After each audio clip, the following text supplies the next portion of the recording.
Starting. All attendees are in listen-only mode. Welcome to Coleman Report Live. I'm Bob Coleman, and we're talking Main Street and the small business lenders who help it grow. John Reosti. Today is the John Reosti Show, the Friday, the Monday before the 4th of July. And John, you've been on our show for a number of years, which I appreciate you taking the time to do that. And you have attracted a following, and I've met you a couple times. We had that great, it was somber occasion, with the great honor of going to George H.W. Bush's laying in state at the Capitol Rotunda. That was pretty cool. But I just wanted to spend some time and talk about John Reosti, because you do two things that are near and dear to my heart, obviously banking and your military background. So let's talk about banking. How did you fall into this niche? Well, sort of the one reason I was excited to talk about this is it gives me another opportunity to talk about someone other than me. And that was the person when I was working for a much smaller publication in Virginia, Northern Virginia. At the time, I got a press release from an organization that was talking about opening a branch in the city where I work, which was Manassas, Virginia. Mm-hmm. And I had a chance to meet the banker who ran that small bank. That bank at that time was called Patriot, and it was one of 10 banks that this gentleman had founded. His name was Worth Harris Carter, and I was fascinated in talking to him and learning his story and how he founded a bank back in the mid 1970s in I guess you'd call it Central Virginia, and then founded 10 others in sort of I don't know what you call it, but smaller communities. Manassas is outside of Washington D.C., but it's I guess far enough outside that he felt comfortable founding a bank there. He said he never wanted to be in a big center of influence, and he's since passed on. He was older when I met him, but just the story of a man who founded 10 banks and ultimately he combined them into one, and people are probably familiar with that bank, Carter Bank and Trust, which is based in Martinsville, Virginia. And that got me started. I just became more and more interested in banks and sort of the people behind them. But I never lost touch with him. I never got the chance to meet him again, but I always followed that bank. What was fascinating about his story? What attracted you to what he was doing? The thing that attracted me to him, and I learned that it was in following up on subsequent stories, a lot more than just publicity, is he wanted to do this with as little expense as possible. He wanted to be able to bank and extend loans and have services for people, but he was a no frills kind of person. It wasn't until after he passed on that the bank had true transactional internet. They always had a website, but they didn't have transactional internet banking. And for the people who say needed $40 or $100, would otherwise be able to go to an ATM, their bank's ATM. He said you can do the same thing at your grocery store, which is true. You can still do that today. Still do that, yeah. Yeah, I mean, you have to buy something, but most people, it's a grocery store, so most people can find something that they need there. And there were other aspects like that. I remember there was a story, I never got to verify this, but the story I heard was that the branches didn't have fax machines. So the employees would either have to go out, say, to a FedEx or something like that to fax, or have a friend, a nearby business friend who was willing to let them use the fax. Now, this goes back a ways, and we reached a point where people didn't need fax machines at all. But when I was my introduction to this bank was in right around the year 2000 or the late 1990s. So, and so the stories were a little bit older than that. So, at a time when fax was at least, part of the living memory of people. I love it. Tell us what you write about today. Well, today, anything involving community banking. So that hasn't changed. I joined American Banker in 2000, and I focus on community banks. I try to focus not so much on broader issues, because we do have reporters who cover the regulatory agencies. So I'll focus on what the banks themselves are doing, and I do focus on SBA because it's so important to so many community banks. What attracts you to that niche, again, writing about community banks versus any other topic that you could choose? Well, it's an interesting thing, a paradox. When you look at SBA, you're looking at true entrepreneurs. People, early stage businesses, startups, people who are risking, significant amounts of their financial resources to follow a dream. But then when you look at community banking, you see that there's a lot of entrepreneurialism that's going on within the community banks. They're entrepreneurs, absolutely, John. You're right. Yes, and that's another reason why I also like to focus on de novo banks, because they're the sort of the truest or the deepest banking entrepreneurs. John, you've been with American Banker for over 20 years, but you did a little service in the military. Tell us that journey. How did that occur? Well, I had been at American Banker 6 years, from 2000 to 2006, and obviously, if you are familiar, everyone is. Just think back that was the wars going on both Iraq and Afghanistan, and Post 9/11. Right, post 9/11, and it was just like everybody else. I followed it closely. I spent a lot of time, reading the news from Iraq, from Afghanistan, and I had I still have a brother who's in the military. He's now 20 plus years, but he did 3 tours ultimately in Iraq, and I can't remember which of those he was on when I decided to enlist. That there had to be.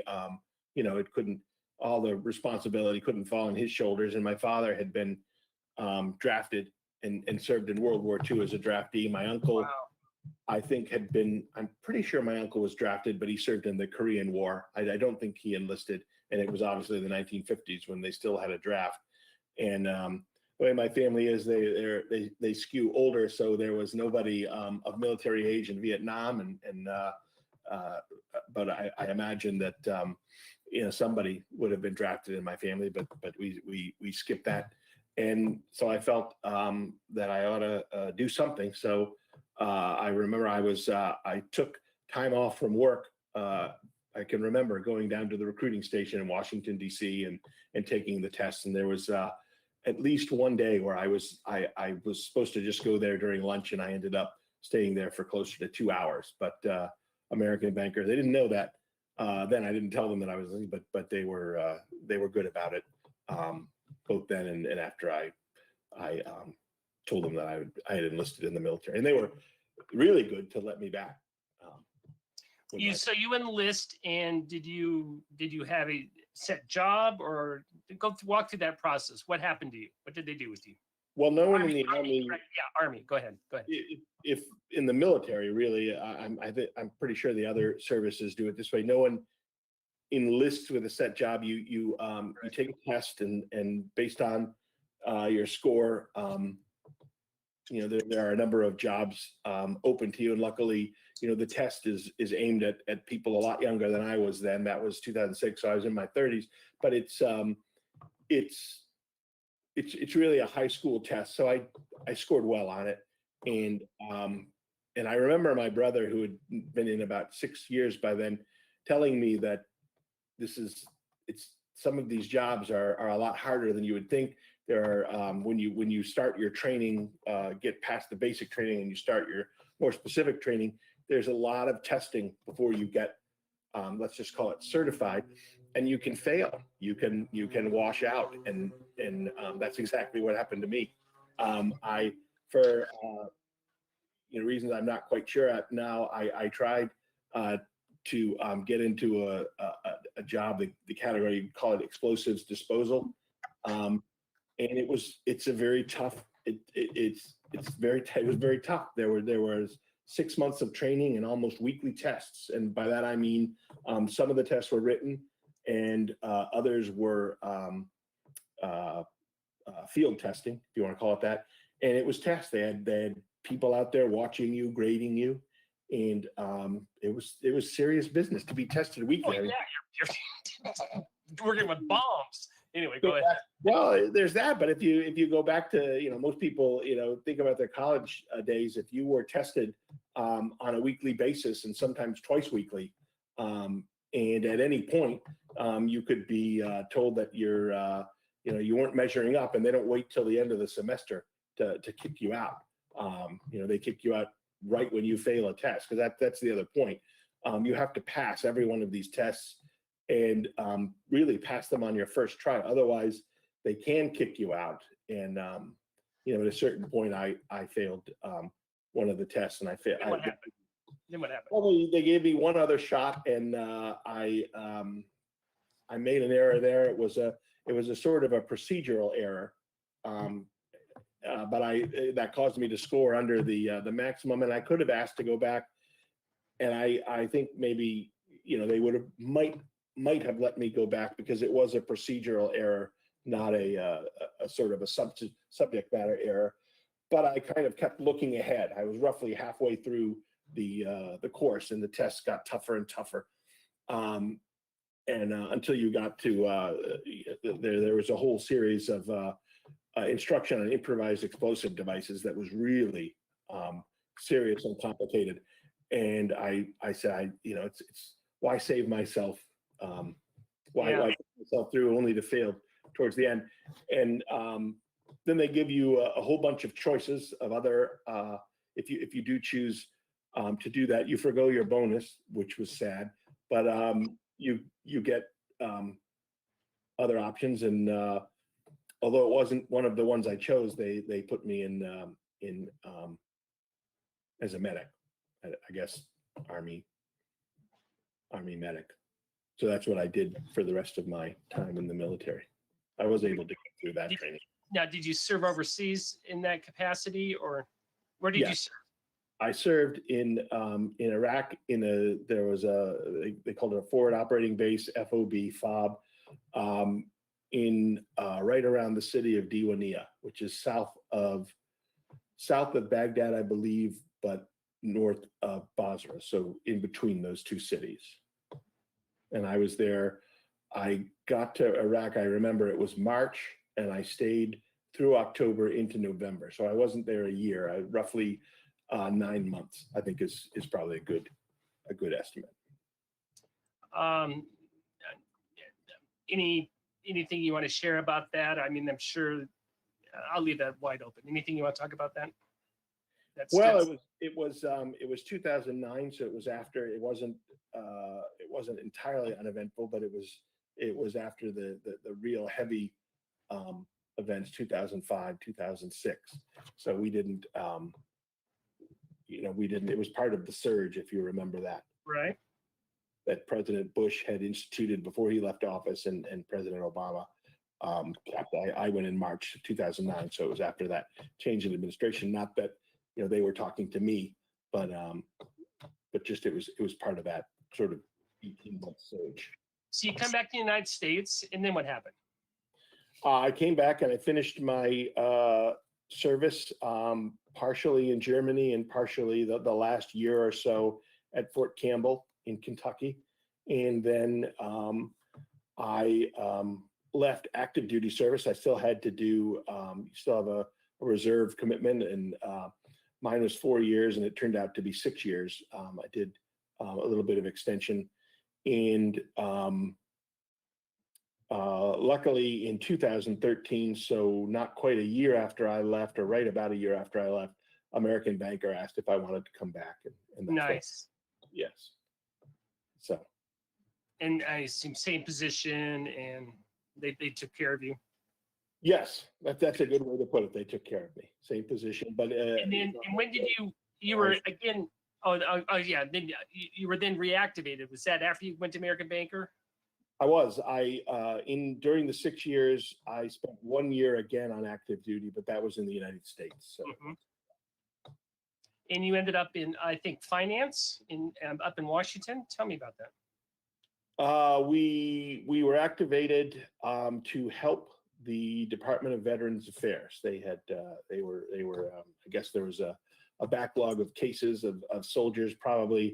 Obviously, this was the wind down of during the wind down phase in Iraq, and there was still a lot of activity in Afghanistan. But as Iraq was winding down, there was a lot of applications, disability related applications from that, and they needed help sort of digging through all of that. We didn't make any decisions. We weren't there to obviously decide on who got benefits and who didn't, but we did help with all of the paperwork. How'd you feel about that? I mean, you enlisted, you spent some time in Iraq, and all of a sudden you're in the state of Washington pushing paper. What was your outlook at that time? That particular job, we were happy to do it just because of